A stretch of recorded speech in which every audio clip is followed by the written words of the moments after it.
Bus stand से पूर्व में दुकानों की गली में चलते हुए आगे जाने पर एक जलकुंड है। इसमें बोला गया है जो है अमरकंटक का वर्णन है। बस स्टैंड में जैसे दुकानों की गली तो है, गली मतलब लाइन से आगे जाकर क्या है, एक जल कुंड है। कुंड मतलब तालाब, एक जन तालाब है। यह नर्मदा का उद्गम स्थल है। कुंड 11 कोणीय है।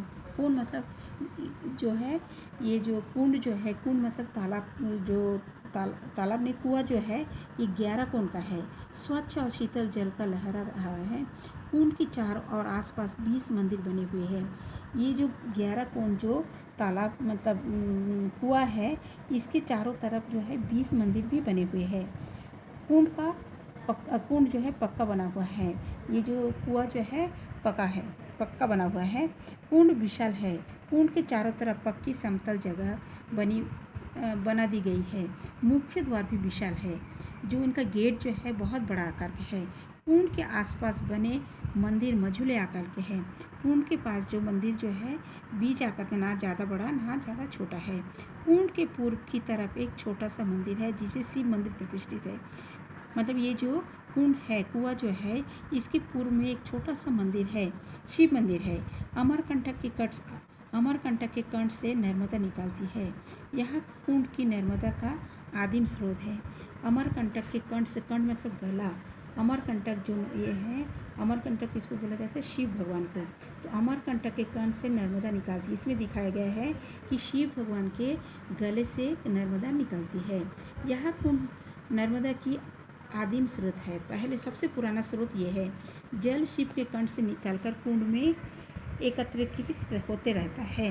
ये जो जल धारा है, ये शिव के गले से निकलकर ये जो कुएं में आके इकट्ठा हो रहा है। कुंड के बाद नर्मदा भूमिगत होकर 5-6 किलोमीटर दूर पश्चिम में कपिल धारा के पास प्रकट होती है। इसके बाद एक कुंड में जल होता है। कुंड के बाद नर्मदा जो है भूमिगत मतलब भूमि में छुप जाती है। 5-6 किलोमीटर इनका नामो निशान नहीं लगता है, लेकिन 5-6 किलोमीटर दूर जाके कपिल धारा के रूप में ये प्रकट होती है। नर्मदा कुंड में डुबकी लगाकर तन मन का तप समन करने का पुण्य लिया जाता है। हम लोग जानते हैं नर्मदा नदी इतनी पवित्र है क्योंकि शिव भगवान के मुँह से निकला है। इसमें नहाने से तन मन साफ हो जाता है। मन को क्या है, शांति मिलता, पुण्य मिलता है। मंदिरों में पूजन अर्चना आरती बंदन वैसे ही है जैसे प्राय नर्मदा के तट पर अन्य मंदिरों में होता है। तो यहाँ जो है पूजा अर्चना आरती बंदन जैसे होता है, ये नर्मदा के दूसरे मंदिरों में भी हो रहा है। नर्मदा कुंड का जल और उनके सुखदायी स्वरूप इस स्थान को एक महानदी की नैसर्गिक और दिव्य जन्म स्थली के गौरव होता है। मतलब नैसर्गिक में तो सौंदर्य, नर्मदा का जो जल है इनकी इतनी सुखदायी है कि यहाँ आके एक महानदी का सौंदर्य दिव्य जल स्थली का गौरव दिखाता है। बहुत विशाल आकार होता है। यहाँ का रेवा समुद्र में पश्चिम की ओर बहती चली जाती है। यहाँ से रेवा मतलब ये नदी की धारा जो है, छोटी छोटी नदी की धारा, ये जाके क्या है समुद्र में पश्चिम में जाके चली जाती है। रेवा में ये सोन के विरह का ताप लिए कुछ पश्चिम की ओर निकल जाती है। रेवा जो है नदी का नाम है। ये मन में कुछ दुख लेके सोन नदी से विरह में ताप में लिए पश्चिम की ओर, मतलब ताप विरह के मतलब दुख के ताप लेके ये कि पश्चिम की ओर निकल जाती है। ये जो नर्मदा नदी के तो क्या है, अलग अलग धाराएं जो निकलती है उनके वर्णन है। इनकी गति में ताप है और स्वभाव में शीतलता। ये जो नदी का पानी जो है गर्म है, लेकिन इनमें क्या है, इनके स्वभाव में एकदम ठंड बह रही है। एक लोक कथा है सोन और नर्मदा का प्रणय कथा।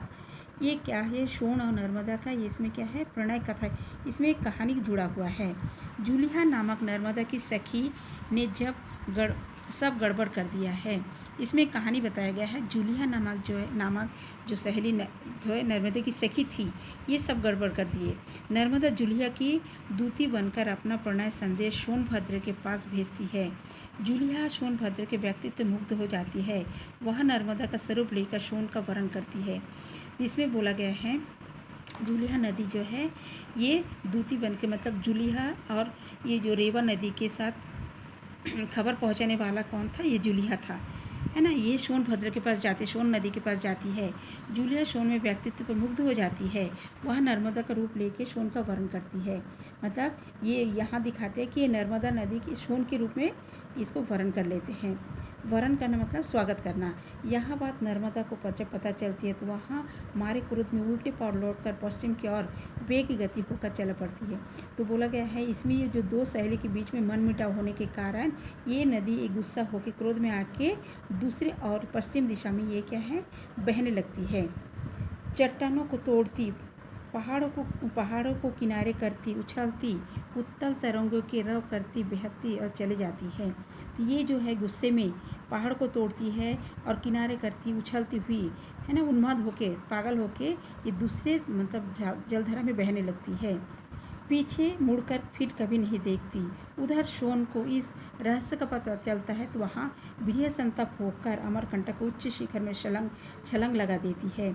जब देखे है सोन नदी और नर्मदा ये जूलिया के कारण इनमें क्या है द्वेष जमा हो गया है। तो ये सोन नदी को जब ये पता चलता है कि उनके साथ क्या धोखा हो गया है तो ये क्या है ये नर्मदा के से विरह होके मतलब अलग होके ये अमरकंटक के उच्च शिखर मतलब सबसे उच्च शिखर से क्या है छलांग लगा देते हैं। पूर्व का और विरह विमुख होकर लिए निकलता है। इनकी धारा क्या है दूसरी तरफ निकल जाता है। पता चल जाता है। कुछ दूर जाकर जूलिया उससे मना लेती है। कुछ दूर जाकर जूलिया ने क्या क्या सोन को बना लेती है, उसमें मिल जाती है, उनमें समा जाती है। लेकिन नर्मदा और सोन दो प्रेमी दो विपरीत दिशाओं में बह निकलती है। सोन और नर्मदा जो है ये दोनों के बीच में क्या होता है दूरी बढ़ जाता है। लेकिन जूलिया आके सोन नदी से मिल जाते हैं, दोनों नदी मिल जाते हैं। धरती की करुणा विगलित होकर नर्मदा और सोन के स्वरूप के अजस्र बह रही है। तो ये जो सोन नदी है और नर्मदा दो जो सखी के बीच में जो अलग हो गया है दोनों अलग अलग बह रही है। माई की बगिया सोन और नर्मदा के बाल सुलग पीड़ाओं की भूमि कहती है। माई की बगिया मतलब बगीचा, माई की बगिया बोला जाता है, बगीचा बोला जाता है। सोन नदी और नर्मदा की यहाँ जब सोन और नर्मदा की बाल जब शुरू में ये नदी के उद्गम हुआ था दोनों की क्रिया भूमि थी, दोनों खेलते थे, एक साथ मिलते थे। यहाँ ऋषि मार्कंडेय की तपोभूमि भी रही है। आम्र और सराय के पेड़ों के कारण आंगन में बगीचा है। आम और सराय का पेड़ जो है ये आंगन में इसमें क्या है बगीचा है। गुलाब काबली एक फूल है जो क्या बोला जाता है बहुत उपकारी। ये जो है अमरकंटक क्षेत्र में मिलता है। गुलाब काबली का जो रस है, पौधे का जो रस है, ये आँखों को देने से क्या है आँखों का जो ताप है दूर हो जाता है। गुलाब काबली के फूलों को यहाँ नर्मदा और सोन का प्रेम अभी भी खिला हुआ था। माई की बगी में छोटा सा जलकुंड है। वहाँ जलकुंड मतलब जल का कुआं है, थोड़ा सा पानी है। जलकुंड के क्षेत्र में भी बहुत थोड़ा रह गया है। एक साधु यहाँ कुटिया में रहते हैं। तीर्थ यात्रियों की आंखों में गुलाब काबली का आर्क डालकर आंखों का उमस दूर करते, उमस मतलब गर्मी दूर करते हैं। दृष्टि का धुंधलापन मतलब छाटते हैं। देखो ये एक दवाई का है, ये गुलाब काबली जो है एक दवाई के रूप में प्रयोग होता है। दृष्टि में जो है जो आँखों में जो गर्मी होता है ये भी दूर होता है और इनके धुंधलापन आँखों में जो धुंधलापन है ये भी दूर होता है। लगता है नर्मदा और सोन का प्रणय गुलाब काबली के फूलों के माध्यम से जगत की दृष्टि में तपन अभी तक हर रहा है। तो ऐसे माना जाता है सोन नदी और नर्मदा नदी के ये जो प्रेम कहानी है या गुलाब के मतलब जो फूल है इसके माध्यम से दुनिया के जो दृष्टि से ये दुनिया के लोगों के जो आंखों में जलन है इनको क्या है ठंडा पहुंचा रहे हैं। जीवन का ताप तो दोनों अपने अपने जल के शामिल कर ही रही है। धरती के सूखे किनारों को हंसी बांट रहे हैं। तो इसमें क्या बोला है ये दोनों जो है दोनों अपने अपने जल से ये लोगों को शांति तो दे रहे हैं, धरती के सूखे किनारों को हंसी बांट रहे हैं, धरती को सुख कर रहे हैं। इसी कारण लोगों में सुख है, उत्सव लुटा रहे हैं। जूलिया के मन में खोट और सोन का विवाह होने की खबर लगते ही नर्मदा माई बगिए में भूमिगत होकर पश्चिम दिशा में जाकर 2-3 किलोमीटर बाद सतह पर आती है। इसमें बताया गया देखो मन में इसमें क्या है जूलिया का मन खोट आ जाता है, सोन और उनका जूलिया का विवाह हो जाता है। ये खबर जब नर्मदा माई को पता चलता है तो ये धरती के नीचे छुप जाती है।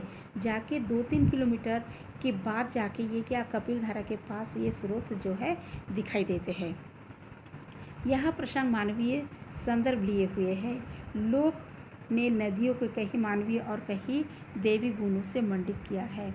यह प्रसंग जो है बोला जाता है विवाह करना, अलग हो जाना है, ये मान मर्यादा जो बोला जाता है, ये नदी दोनों बीच में मानवीयकरण हुआ है, मानव के साथ तुलना किया गया है, दैवी गुणों के साथ मंडित भी किया गया है। यह लोक की मानवीय दृष्टि के व्यवहार को प्राकृतिक रूप में फैला में सफल है, परंतु तटस्थ रूप से देखने पर भी अनुमान लगाया जा सकता है कि माई की बगिया पुरातन समय में जल स्रोत बहता रहता है। माई की बगिया जो है पहले से पुरातन मतलब प्राचीन काल से ही ये यहाँ जलधारा बहते रहता होगा। यह जलधारा वर्तमान नर्मदा कुंड तक आती है और फिर पश्चिम दिशा से बढ़कर चली जाती है। समय के परिवर्तन और अमरकंटक की वनस्पति संपदा विरल होने से इस स्रोत में अनंत आता है। क्या होता है इसमें अमरकंटक की वनस्पति जो है धीरे धीरे संपदा जो है कम होते जा रहा है, इस स्रोत में भी अंतर आ गया है।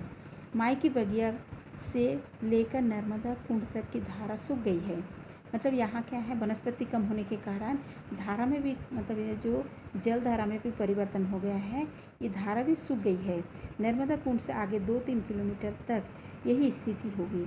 नर्मदा कुंड से अमरकंटक एक शिखर आसपास की भूमि ऊंची है, उसी का जल निरंतर नर्मदा कुंड में आता है, क्योंकि हम लोग जानते हैं बारिश होने से ऊंची जगह से पानी क्या है नीचे स्तर पर आते हैं, नीचे जगह पर आते हैं। ये शिखर पर आसपास भूमि ऊंची है, उसी का जल निरंतर कुंड में आता है। अमरकंटक ने अपनी आत्मा से नर्मदा का जन्म दिया है और उनके प्राणों के रस से नर्मदा का अनादि काल तक प्रलय काल से जनजीवन निश्चित हो रहा है। अमरकंटक ने नर्मदा को जन्म देकर भारत का वरदान दिया है। यह क्यों बोला गया है? क्योंकि अमरकंटक क्षेत्र नर्मदा को जन्म देकर भारत को वरदान दिया है, क्योंकि अमरकंटक ये जो क्षेत्र है नर्मदा के पानी से ही क्या होता है, यहाँ सिंचाई होता है। लोगों का जीवन जो है इनके ऊपर ये नर्मदा के पानी के ऊपर निर्भर है। यहाँ अमरकंटक शिव के अमरकंटक के माध्यम से धरती को मिली कृपा है। शिव कन्या नर्मदा जल के रूप में अमृत धार है। इसमें माना जाता है अमरकंटक में जो है नर्मदा नदी जो है शिव के मुँह से है ना निकाल के ये शिव कन्या है। नर्मदा का जल जो रूप से अमृत का धारा क्या है, सोन का उद्गम है।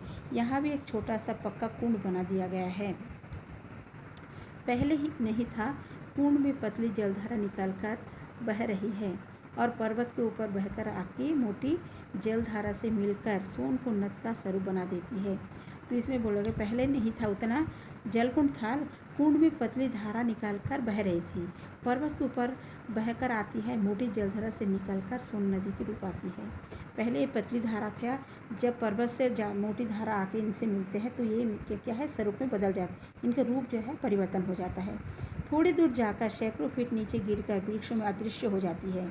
यहाँ सोन का पहला प्रपात है। यही प्रपात दूर दूर तक दिखाई देता है। जल प्रपात किसको बोला जाता है? ऊपर से पानी जो नदी के पानी जो है नीचे गिरता है तो इसको दूर दूर तक दिखाई देता है। सोनमुड़ा में कुंड में श्रद्धालु जनों द्वारा डाले गए सिक्के पड़े हैं। सोन नदी अमरकंटक का गर्भ है। लोग जो है सोनमुड़ा के कुंड में मतलब ये जो कुआं में लोग जो है श्रद्धा से सिक्के डालते हैं। सिक्के क्यों डालते हैं? क्योंकि लोगों की मनोकामना पूरी होने के लिए सिक्के डाला जाता है।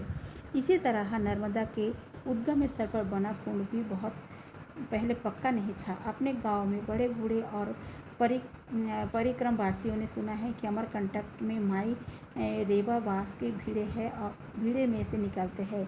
बड़ा हुआ यहाँ आया तो कुछ नहीं, बांस के भीड़े से निकलकर आने वाली अभी भी जिज्ञासा बनी है। तो इसमें बोला गया है ये नर्मदा का उद्गम स्थल जलकुंड में बहुत पहले पक्का नहीं था। अपने गांव में बड़े बूढ़े ने बताया है कि अमरकंटक जो है बांस जो लगा है, ये क्षेत्र में बांस बहुत होता है, बांस के मतलब जंगलों से ये नदी निकलती है, ऐसे माना जाता था। बाँस की भीड़ें निकालने वाली अभी यह जिज्ञासा बनी है। पहले बोला जाता है ये कि अमरकंटक सीप के मुंह से निकला है, लेकिन यहाँ बूढ़े बड़े बुजुर्ग बोलते नहीं, बाँस के बगीचे ये निकला है। तो ये क्या है, जिज्ञासा का बात है। लगता है यह आम दफ्तर नहीं लगेगी। प्रकृति ने निसर्ग में बार बार निहाल कर गर्व करती होती। सीमेंट और कंकरिया से नदियों के उद्गम की घेराबंदी शुरू नहीं हुई तब बहुत से पहले बाँस के भीड़ यहाँ रहते होंगे। हाँ, ऐसे बोला जाता है अभी जो जल कुंड है ये क्या है, सीमेंट और मतलब ये जो ईंट और पत्थर से क्या है, सीमेंट के द्वारा ये घेरा गया है। लेकिन पहले ये जो कुंड को क्या करते थे, पहले बाँस से घेरा जाता था, क्योंकि सीमेंट नहीं था, पहले बाँस से घेर देते थे इनके कुंड को। इसी कारण इनको ये बड़े बुजुर्ग जो है इसी कारण बोला है बाँस से ही इनकी उत्पत्ति हुआ है। भीड़ रहे होंगे, उनमें नर्मदा का जल स्रोत निकलता रहा होगा। बाँस की भीड़ से साफ करके कुंड का निर्माण हुआ होगा। प्राकृतिक स्थिति बदलने और बाँस वनों से कटने वाले बाँस का भीड़ा समाप्त हो गया है। अभी बाँस से नहीं है, अभी क्या करते, कोई कुंड को पक्का बना देते हैं। जो भी हो, अमरकंटक का घर जन्म से लेकर सृष्टि और सोहर गान का अवसर जरूर दिया है। नर्मदा जीवन उत्स का चरम और अमर फल है। तो बोला गया है नर्मदा जो जीवन का उच्च मतलब सबसे उच्च चरम क्या है, उत्तम फल दिया गया है लोगों के लिए। यहाँ जो स्थान है अमरकंटक के क्षेत्र को क्या है, ये वरदान के रूप में साबित हुआ है। नर्मदा कुंड लगभग 6 किलोमीटर दूर कपिल ऋषि की तपस्या भूमि है। नर्मदा यहाँ लगभग 150 फीट ऊपर से गिरती है। तो ये जो बोला गया है, नर्मदा नदी जब सोन नदी से अलग होकर 4-5 किलोमीटर दूर जाके कपिल धारा में बहती है। ये कपिल ऋषि जो कपिल है इनकी तपस्या भूमि भी है। यहाँ नर्मदा लगभग 150 फीट ऊपर से गिरती है, मतलब ये जलप्रपात है। यहाँ नर्मदा का पहला प्रपात है। कितनी अद्भुत बात है कि अमरकंटक के पूर्व और पश्चिम में सोन तथा नर्मदा दोनों ही हैं। कपिल धारा से आगे नर्मदा पत्थरों पर बिछड़ती हुई आगे बढ़ती है। मतलब ये जलधारा से ऐसा पता चलता है नर्मदा जो है सोन नदी से अलग जा गई, बिछड़ के अलग बह रही है।